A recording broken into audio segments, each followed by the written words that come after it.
All right, y'all. Welcome to Books That Built Me, the series where every episode is a personal testimony. Imitation Shabrilla Moore, mindset and style coach. And in this season, I'm sharing the books that truly changed my life. These aren't just reviews, they are reflections. So I'll tell you what worked, what didn't, okay, how I used it, and how I rate it for real life. And so let's turn pages and turn corners together.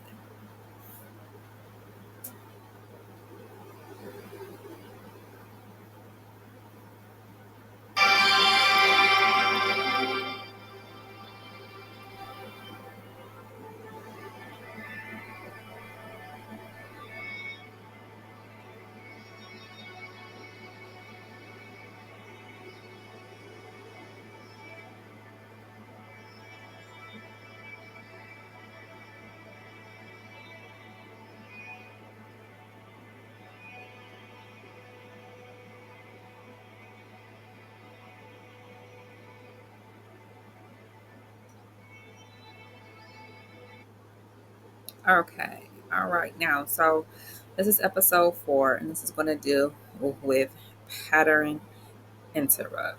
Okay. So the book we're going to do is Success Why You Fail Where Others Succeed. And, this book has built a very specific persona about myself because I give you an instance. I was working at Nordstrom and I was doing really well. You know what I mean? I was selling, I was making the numbers and everything, and it was never really any real recognition besides by words. And there's no monetary rewards beyond your immediate paycheck. There was no, and when I say monetary, I mean promotionary type of reflection of those abilities or anything like that whatsoever. There was no scaling. It was just only a word that was only ever said, "Oh, you made your numbers, good job," and they left it alone at that. So I always thought that was a certain type of soft jab, okay? And I acted accordingly. I never agreed with this type of idea. I never agreed with this type of mindset. I just did not find any of the harmony that I was looking for with this type of rewarding system. And eventually, I began to outgrow what they kept trying to allow me to experience. And I just could not take it any longer.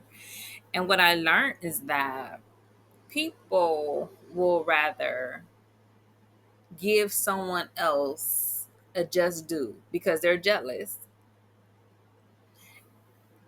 and allow you to suffer in your bank account, in your finances, because of jealousy.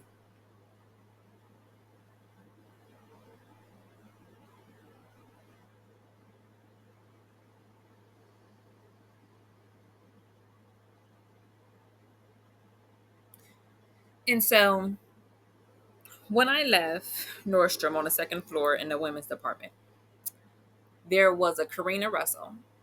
And when I first got there, there was a Kayla Callens, really cool girl, very smart, very pretty, well educated, nice degrees and things like that. Well grounded. Just a very well cultured young lady. And so I always liked her best out of everybody else, especially dealing with Karina. Karina was the manager of the floor, and Kayla was the assistant. And so, I've been in those roles before. I've never been a direct store manager. And clearly, Karina isn't either. She's a department manager. And Kayla is an assistant department manager. And so, Kayla was always really sweet to myself. I always really appreciated her. And by the time Kayla left, there was an open position. And so, Karina was by herself. And by the time I left, was probably after 5 or 6 months. I ended up realizing that, oh, this is just a toxic place. It's just a toxic type of management energy. And if you ever check some of my prior posts, I'm always talking about whenever you feel as though the people who are supposed to help you with your onboarding and orientation, those and things like this are never available, run for the hills. Do not even try, because it's just going to be not worth your resources, especially when they are unwilling to even help you aid in that department because they're jealous, which means because their jealousy is so detrimental. They're detrimental to your growth because they're jealous. Now, does that sound like something you want to go and rush right into every morning? Probably not. And so I did. There were many times where I called in, hey, I'm not coming, I don't feel good. Or, hey, I'm going to leave early. Or, hey, um, you know, you got getting sent home early. Cool. I need a ride. Hey, is there someone available? Like, there's ample opportunities to reveal their jealousy. And this attitude, its nature, is rooted from a very distinct place. So jealousy looks like holding back your rewards. That's number one. Unavailability. Number two. Okay. It looks like competition and competing. Number three. Always sending you home early. Is number four. Barely showing up. Number five.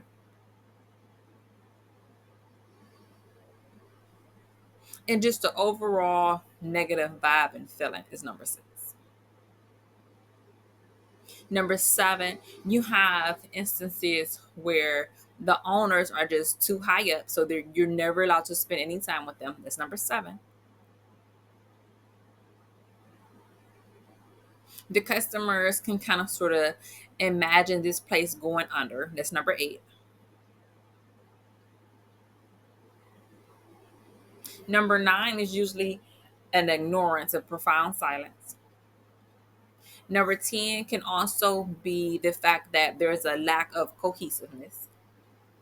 So take those thoughts, and I really want you all to stick with them and learn how to meditate on them. So when you really figure out what does this mean, this means that the will of people can lead to your deterrent because of a jealous thought that they are allowing to control them. Okay, that's where the detrimental problems comes in, gets its foothold. Is through that particular type of doorway. You ever notice all the problems start when this manager comes in? They barely spend any time with you. They don't really want to be around you. Those instances are telling you that their thinking patterns are rooted in things that go against what is actually taking place and based in reality. That's a cue.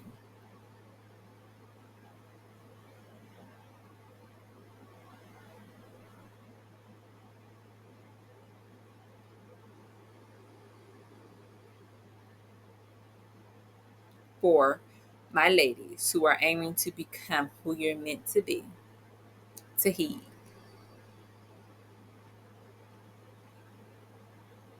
And I know it's uncomfortable, but find comfort in knowing that it is.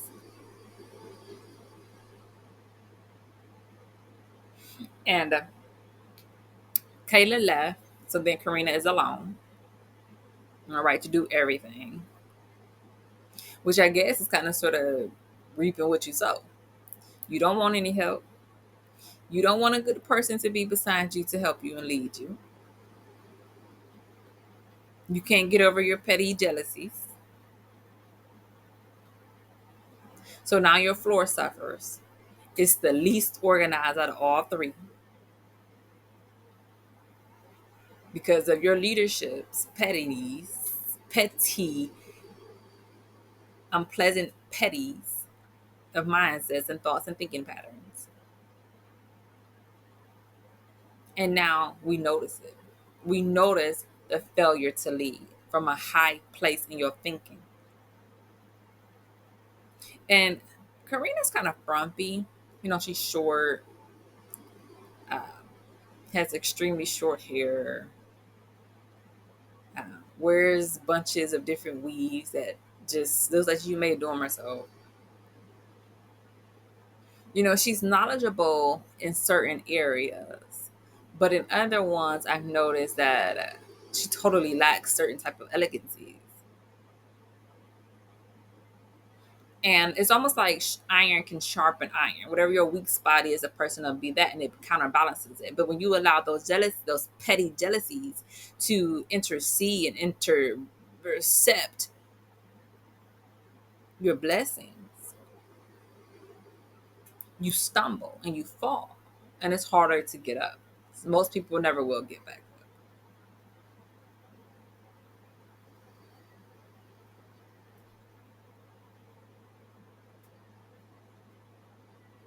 And you're not really going to be able to get back up in that sense that you've really been allowing yourself to be so. So Tasia, come here. Let Bria come on. Mommy right here. Here I am. Well, who told you to move up here? Huh? Did mommy tell you to do somebody do some stuff too? Okay, well, stop messing around with people's stuff. And so, as that time frame began to expose these thinking patterns, you notice, you really don't have no other choice.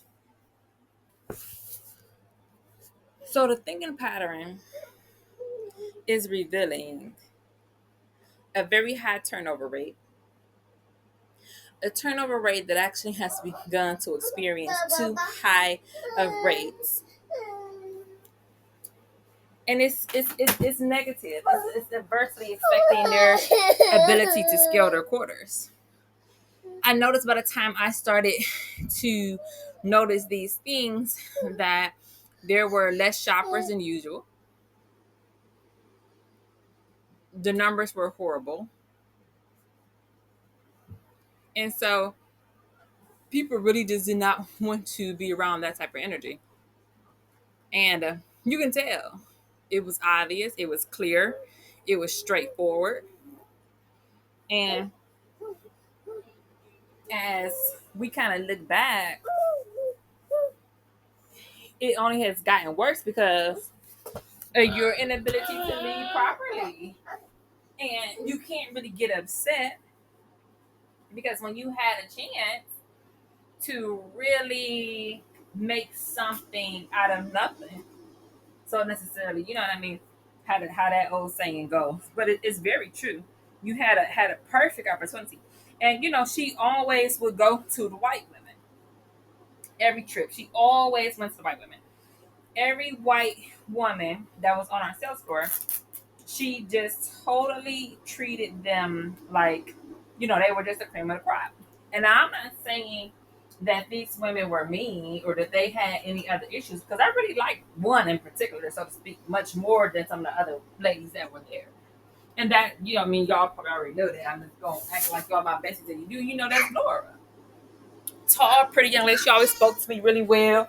She was always kind, tall. And sometimes they treated her kind of ill as well. But she had to be, that particular entity. And that's something that was not going to easily be able to get up out of her. And so she did. She did so well.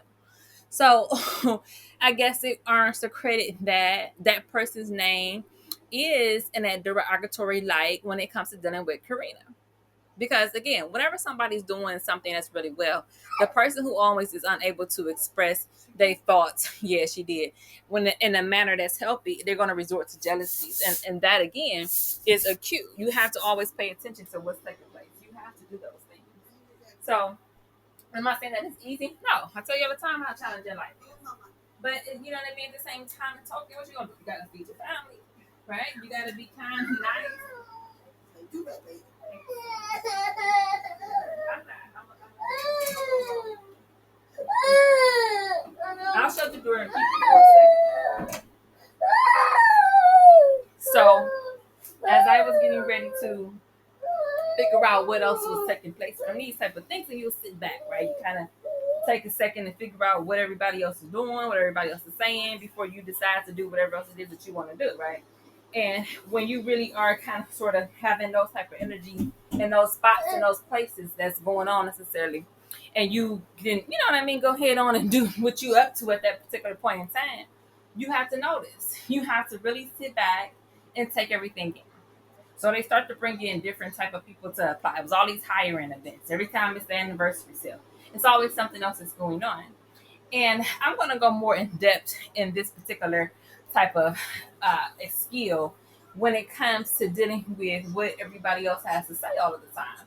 And when you really are focused on that, what you learn is that eventually people who want to see you fail are not people that is in the best of company. You're not going to reach out to them for their company. They always have something to say to you that's derogatory because they want to see you fail because of their inability to control their jealousy. And so when you realize that people are put in a place, a very dark, I don't even know this guy's name. He's a very dark, very big, fat, just looks very weird. Real long wig, hair, brown hair like a girl's wig, nails done, lip gloss is popping and whatever. And so he comes in and they hires him. Just stupidest hire I ever heard in my life. Now, I don't really care for Mr. John. I really don't like Mr. John, truth be told, and it's kind of sad. But he did say something that caught my attention. We just hire anything. Like this type of person you choose to hire, that's insane. And I agree with that. I didn't agree with nothing else about this particular person. And this is why. Because you choose to spit in the face of a person who sincerely has chosen to do the best at that particular point in time without any rewards coming in from that effort, mind you, because of their jealousy. And by the time you allow a person to say, oh, okay, yeah, this is what I want to do. This is what it is that we're going to go ahead on. We're going to go with the ugly person, the guy who's dressing like a girl and serve all our customers. And the law is the most successful person is attractive. This person looks like who shot John and whatever else, and you still choose to push them out. And so when you really have those moments and those instances that this is what you would rather choose and allowing a pretty girl to step in and have more responsibility and learn and really create the ideal dreams for ourselves and step into that blank canvas and have those moments where you paint the brush and you have those masterpieces when you walk out, you decide to leave it blank for the rest of your life. That's stupid.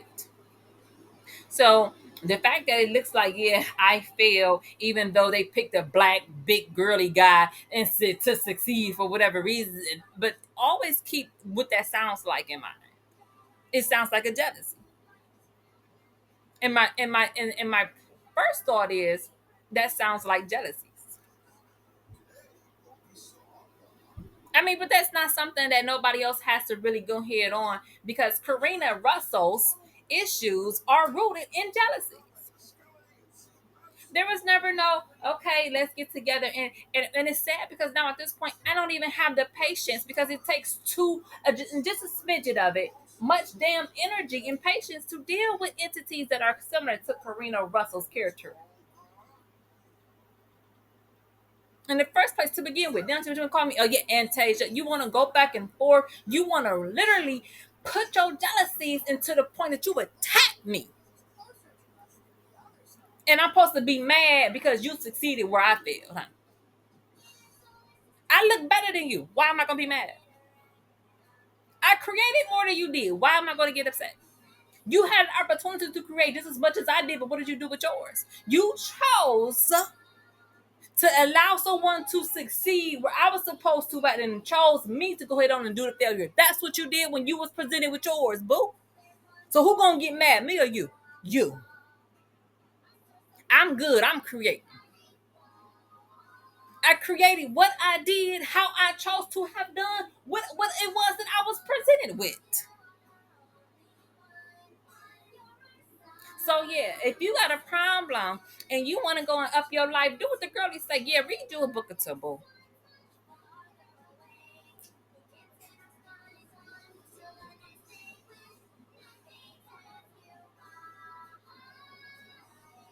And do it for you, not for nobody else. Not your mama, not your daddy, not your kids. Do it because you want to read. Your future depends on you reading.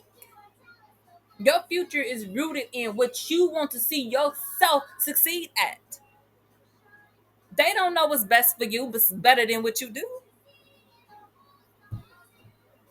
They can lie to you and you can choose to believe a lie or not. That's a personal decision. My she, where are you taking her to do something else? You was in the basement. Yeah, I was. Oh, okay. Go ahead. Okay. I did do some of it. So, you know. Okay.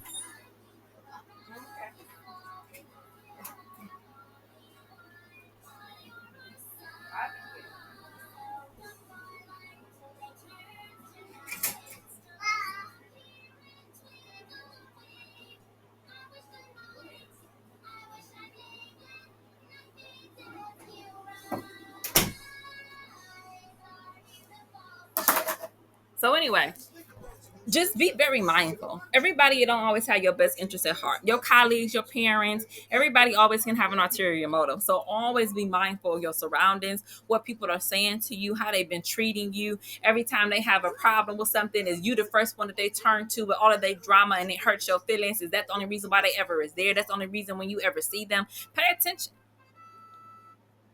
Be very freaking observant to all of it. Don't leave your drinks in around. You know how many girls go back and they get a roofie? You gotta pay attention because they rooting for your failure and they want somebody else to be put in your place. That's a horrid person of a replica, and then they want to kick themselves and put something in your drink and cause you to experience some kind of problem based off what they was that they slipped in. Watch people.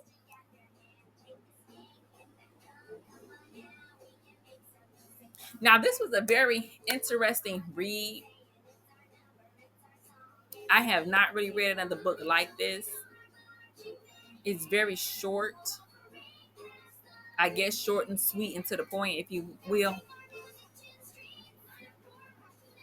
You know, and I hate people always want to come up in your face. You need to do this something else later. You need to go ahead on. Okay, what about what it is that you fail to do? Now, somebody could easily say the same things to you too. Okay, so that's why you really have to learn. Your mama don't always want to see you win either. Okay, your sister, your BFFs, everybody ain't always rooting for you. My girlies who in that type of community, you have a solid and valid point. Yes, you do. I've called Aldo so many times in Beechwood, Ohio. They hate me. They do not like nothing about me. And that's sad. I'm a beautiful person. I'm a kind-hearted, spirited young lady. I've been a very good daughter. Everybody in my family still seems to hate me. And at the end of the day, I feel for my other girlies who are so beautiful that it's going to cause their hatred from their own family members. You have my heart in and out. You can have it day after day. You're a woman after my own heart. But you know what? Most of the family members who hate me because of the beauty that I exude are really suffering and have damaged ass lives, truth be told. They look crazy as hell. They act crazier most of the time that you ever see them doing anything, if they ever do anything to begin with. They sleep around with everybody. Most of the people who really hate you are so envious of the life that you have chosen for yourself because they could have did it too. So therefore, since they chose the route that they did and they see somebody else who chose not to do those things because your life is so damn horrid, they can't stand the sight of your ass. But what's sad, you can't stand the sight of their asses most of the time either. That's where the sadness is at. And you know that. And especially one of your family members. Your colleagues' asses, they not exempt either. They can be just all God too. So ladies, get your money. Get your life together. Get your ducks in a row. Educate yourself. Go to school. Go to church. Do things that are going to improve your life, your well-being. I like to say your wellness. It enhances your life. Not your mommies, not your cousins. You. You matter. Your thoughts are freaking important too. No matter what the damn devil keeps saying about you. And yes, your family can walk around in the damn devil's fine ass red cape too. And if they got a problem with them, you can go ahead slowly and extricate their ass from your life too. And they will never will be back. Trust me on that when I say that.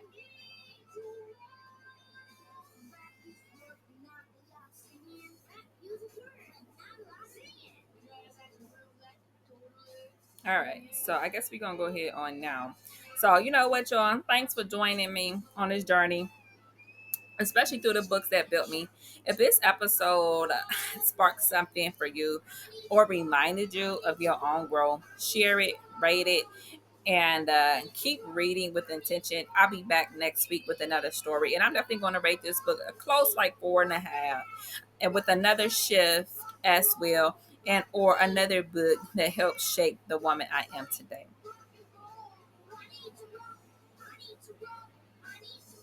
So until next time, stay grounded, stay glowing, and stay becoming. Bye.